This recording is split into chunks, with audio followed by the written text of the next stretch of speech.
Nessa madrugada eu acordei olhando estrela, deitado na minha esteira, escrevendo um cordel baseado na natureza e nas cores que tem no céu.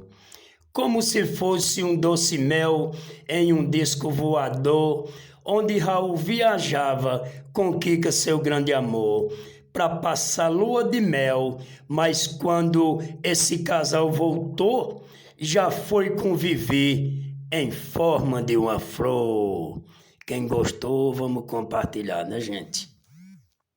É como dizia o meu tio poeta Jota: se você quer passar fome, entregue o seu cartão na mão de um agiota.